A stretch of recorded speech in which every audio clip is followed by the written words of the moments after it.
सुप्रभात बच्चों, आज हम पढ़ने जा रहे हैं कबीर। कल हमने पढ़ा था कबीर के बारे में, सांख्या पढ़ रहे थे हम कबीर की। कुछ सांख्या पढ़ी थी हमने, 3 सांख्या पढ़ी थी उनकी, जिसके अंदर संत कबीर बताना चाहते हैं कि हमें ईश्वर को एक मानना है, न कि अलग अलग। ईश्वर एक है, उनकी सत्ता हर जगह विद्यमान है, उसके बारे में पढ़ रहे थे कि आप यदि ईश्वर को चाहे कहीं भी याद करें, वह हर जगह क्या है, विद्यमान है। अगली साखी पढ़ने जा रहे हैं हम, चौथी साखी हमारी। पखा पखी के कारणे सब जग रहा गुलाम, निर्पक होई के हरि बजे सोई संत सुजान। पखा पखी के कारणे सब जग रहा गुलाम। पखा पखी का मतलब होता है, यहां पर कहने का मतलब है पखा पखी पक्ष विपक्ष। कबीर के अनुसार हम कह रहे हैं कि संसार के अंदर आज व्यक्ति उलझनों में पड़ गया है, वो पक्ष विपक्ष करता है, वो क्या करता है, तर्क वितर्क के चक्कर में पड़ गया है, किसी की बुराई करता है, किसी की भलाई कम करता है, वह पक्ष विपक्ष में पड़ गया। लेकिन इस तर्क के अंदर पड़ने से, तर्क वितर्क के चक्कर के अंदर पड़ने से आज वो भगवान को भूल गया है।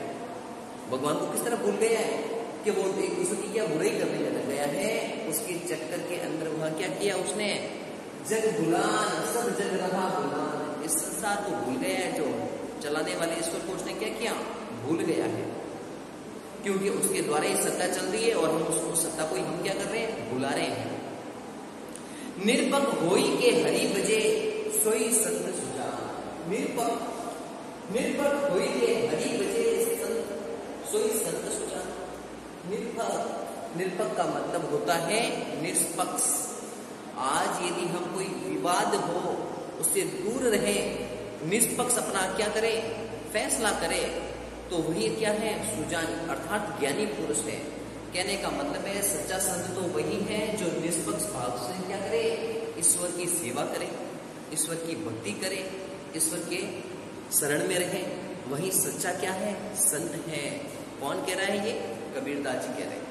कबीरदास जी कह रहे हैं कि निरपक होई के हरि बजे सोई संत। निरपक का मतलब होता है निष्पक्ष, अपना फैसला दे, अपना जहां भी जाए निष्पक्ष भाव से कोई कार्य करे, वही ईश्वर की भक्ति करता है, वही उसको क्या कर सकता है, प्राप्त कर सकता है। कौन, व्यक्ति, मनुष्य।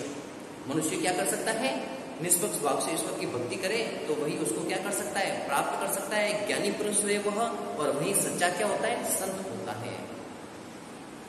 इसके अंदर बताया गया है पक्षापति का मतलब होता है पक्ष विपक्ष, कारण का मतलब होता है कारण, निरपक का मतलब होता है निष्पक्ष, सुजान का मतलब होता है ज्ञानी। यहाँ पर बताया गया है पक्षापति का मतलब होता है पक्ष विपक्ष, कारण का मतलब होता है कारण, गुलाम का मतलब होता है भूलना है, जग का मतलब होता है संसार।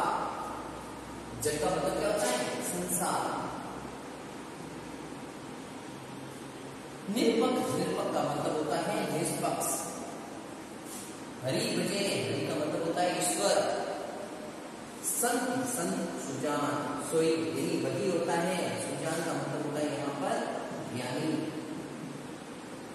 अर्थात कबीरदास जी कहते हैं कि हमें तर्क वितर्क नहीं करना चाहिए, तर्क वितर्क नहीं करना चाहिए।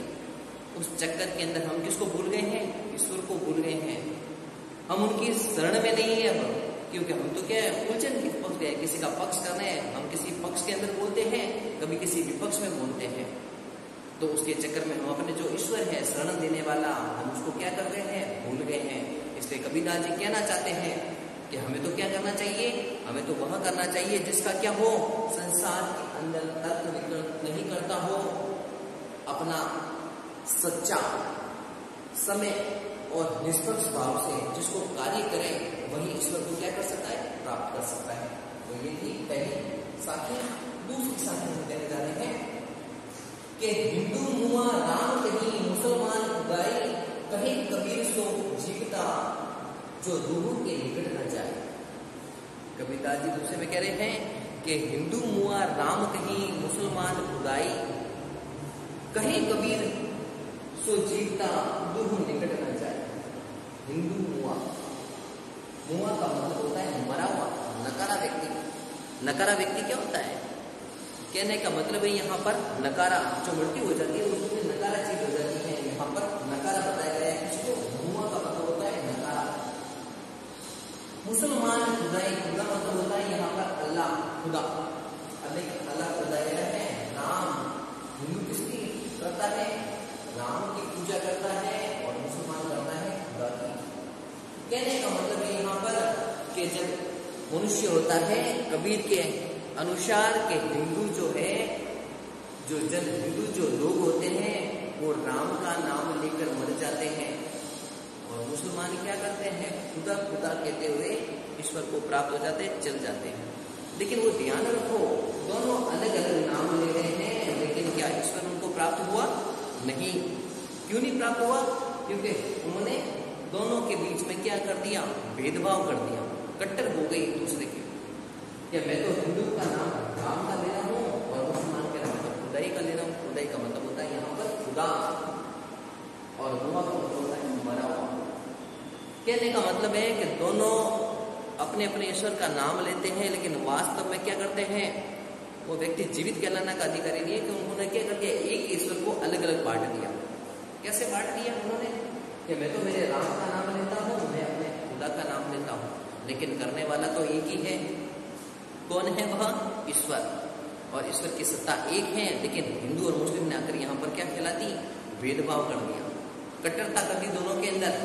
कट्टरता करने के बाद उन्होंने बोला कि भगवान खुदा दोनों अलग अलग नहीं है, वो एक ही है, हम तो उनसे ऊपर उठना है, हमको हमें क्या करना है? उनसे ऊपर उठना है। कहे कबीर सो जीता जो दूर निकट ना जाए। कहे कबीर सो जीता, जीवता का मतलब होता है जीवन व्यतीत करने वाला। जीवता का मतलब क्या होता है? जीवित रहने वाला। जीवता अर्थात जीवित रहने वाला।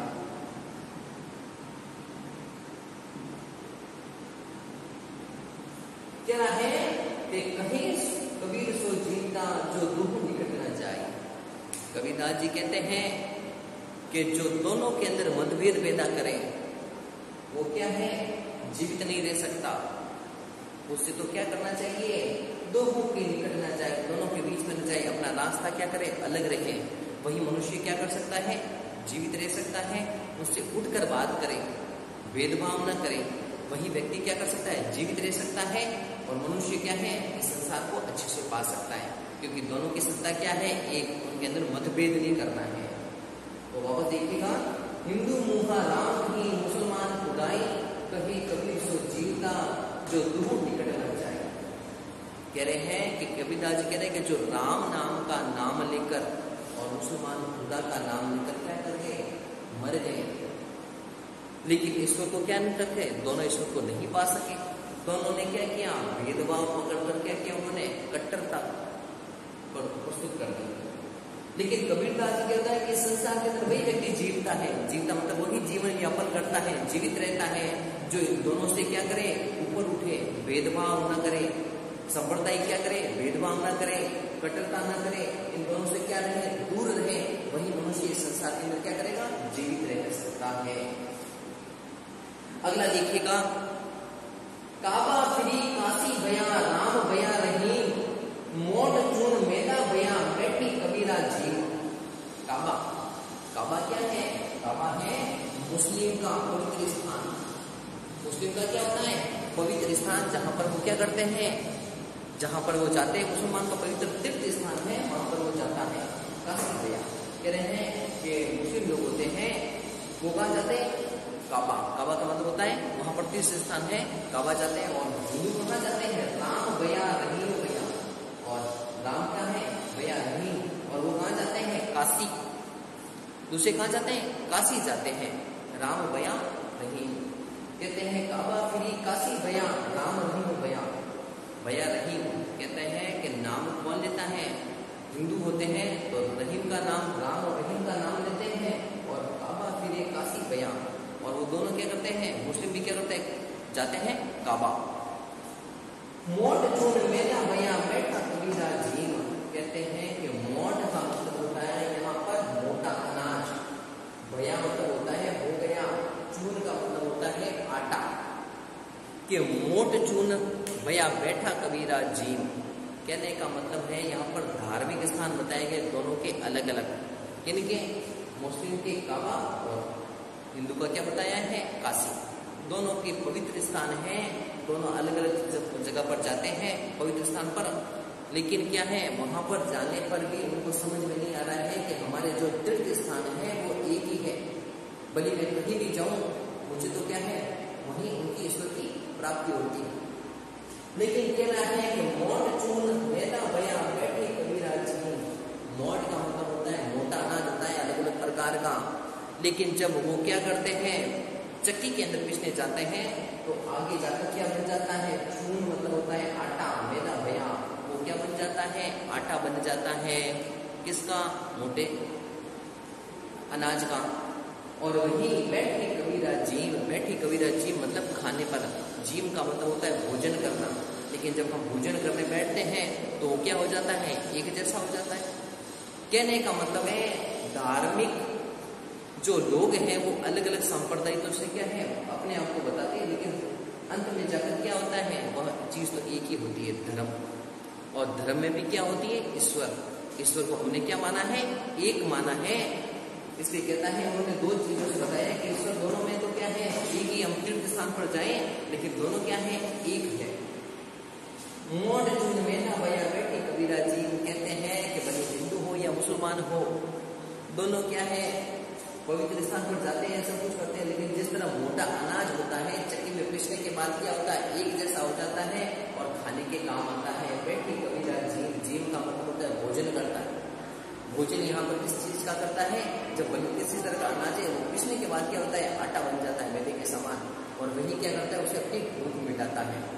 तो कहते हैं यहाँ पर मतभेद बताया गया है कि आप मतभेद मत करो कि मेरे के काबा है मेरे काशी है, दोनों क्या है? एक ही है। ईश्वर जहाँ चाहे वहाँ प्राप्त हो सकता है। इसलिए आप लोग को क्या करो? मतभेद मत करो, सांप्रदायिक एकता बनाए रखो। अगला देखिएगा, वापस एक बार इसको देखिएगा। काबा फिरी काशी भया राम भया रही, मोट चून मैदा भया बैठी कबीरा जी। कहते हैं भले आप काशी जाओ या काबा जाओ, लेकिन मुसलमान का जो पवित्र स्थान है वहाँ राम और रहीम दोनों पवित्र स्थान है। वो क्या है? दोनों एक ही स्थान है। भले कोई भी वहां पर जाए वह एक ही चीज मिलती है। कौन? ईश्वर। उसी तरह अनाज भी क्या होता है? मोटा होता है, अलग अलग प्रकार के अनाज होता है। यदि उनको पीसा जाता है तो अंत में जाकर क्या बन जाता है? मैदा। और मैदा बनने के बाद यानी आटा बन जाता है, आटा जैसा। तो हमारे क्या आता है? भोजन करने के काम आता है। इसलिए आप क्या करो? एक दूसरे को अलग अलग मत मानो, एक पवित्र स्थान मानो। अगला देखिएगा, ऊंची कुल का जननिया जे करनी ऊंची न होए, सुबर कस सूरा बड़ा साधु निंदा सोए। ऊंचे कुल, ऊंचे कुल का मतलब होता है बड़े कुल का व्यक्ति। यदि जननिया का मतलब होता है जन्म लेने वाला, जननिया मतलब यहाँ पर जन्म लेने वाला। करने का मतलब होता है काम। सुबरन यहाँ माने सोना, और सोना मतलब होता है शराब। ऊंचे कुल का जननिया, कबीरदास जी कहते हैं इसके अंदर मनुष्य की श्रेष्ठता बताता है। श्रेष्ठता कैसे बताता है? वो कहता है कि साधु व्यक्ति होता है। वो कहने का मतलब यहाँ पर कि ऊंचे कुल का जन्म, यदि कोई व्यक्ति है ऊंचे कुल के अंदर क्या करे? जन्म लेता है। तो ऊंचे कुल के अंदर यदि जन्म ले लिया तो उसका करने का मतलब होता है कार्य।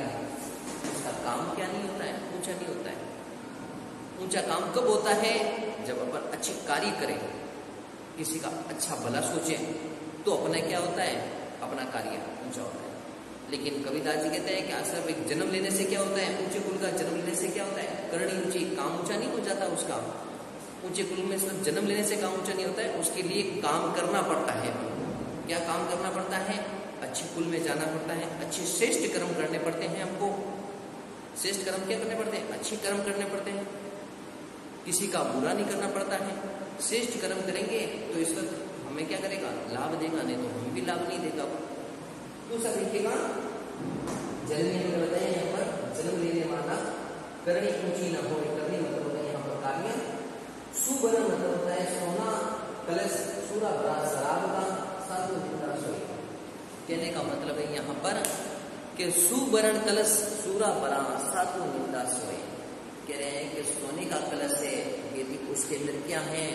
लोग बर्तन सोने का कलश है और उस बर्तन के अंदर सूरा मतलब शराब भर दिया जाए तो भी लोग उसकी क्या करेंगे, निंदा करेंगे। क्यों करेंगे? क्योंकि वो क्या है, पूरा देह है। पूरा क्या है, सूरा भरा। भले सोने का कलश है लेकिन अंदर जब शराब भर दी तो वो क्या हो गई, निंदनीय, खराब चीज हो गई। साधु निंदा सोए, साधु कब हो जाता है, यदि श्रेष्ठ कर्म करेगा तो वह उसका क्या हो जाएगा, व्यक्ति श्रेष्ठ कर्म करता है, अच्छा आचरण करता है तो अपने कर्मों के अनुसार वो क्या बनता है, श्रेष्ठ बनता है, अन्यथा श्रेष्ठ नहीं बनता है। कहने का मतलब है ऊंचे के अंदर भले जन्म ले, कुछ भी करें, अच्छे कार्य नहीं करेंगे, किसी का अच्छा नहीं सोचेंगे तो हम अच्छा कार्य नहीं कर सकते। हमें तो क्या करना पड़ेगा, अच्छे कर्म करने पड़ेंगे, तभी जाकर हम क्या कर सकते हैं, किसी का भला कर सकते हैं। नहीं तो हम क्या कर सकते हैं, बुरे तो बुरे रहेंगे। ऊंचे कुल में जन्म लेने से कुछ नहीं होता है। एक छोटा सा उदाहरण है कि यदि गरीब व्यक्ति है, गरीब व्यक्ति को अच्छा कार्य करने लग जाए, उसके कर्म अच्छे हैं तो ऊंचे कुल का जन्म नहीं, बल्कि बुरे कुल में भी जन्म लिया लेकिन अच्छे कर्म कर ले तो वो क्या हो गया, सब कुछ अच्छा हो गया। उसी तरह कह रहे हैं कि सुवर्ण कलश बना सोना साधु निंदा सोए। कहने का मतलब है भले सोने का कलश भी क्यों नहीं हो, लेकिन सूरा क्या है, बुरी चीज मानी गई है। शराब तो वो क्या है, निंदनीय है, तो वो क्या है, मनुष्य को क्या बनाती है, बुरा बनाती है। भले उसके सूरा बढ़ गया, सोने का है लेकिन वो हमेशा क्या करें, निंदा योग्य कहलाएंगे। इसलिए कबीरदास जी कहते हैं साधु व्यक्ति से कहते हैं व्यक्ति की निंदा करो आप, लेकिन क्या है, ऊंचे कुल में जब निंदा की आपने तो आपको कोई श्रेष्ठ नहीं मानेगा। निंदा करते ही आप निंदा करते ही, आप भले ऊंचे कुल में जन्म ले लिया लेकिन निंदा करते ही आप क्या हुए, सब बुरे हुए। इसलिए कहने का मतलब है यहाँ पर मनुष्य को क्या करना चाहिए, श्रेष्ठ कर्म करने चाहिए, तभी वो अपने अच्छे कर्मों के कारण अच्छे कर्म करेगा, तभी श्रेष्ठ माना जाएगा। ये कबीरदास जी इसमें कहते हैं। हमने बड़ी पूरी सांख्या कबीरदास जी ने इसके अंदर अलग अलग उदाहरणों के माध्यम से बताया गया है कि किस प्रकार व्यक्ति श्रेष्ठ बनता है और अपने कार्य करता है। अगला हम पढ़ेंगे शब्द।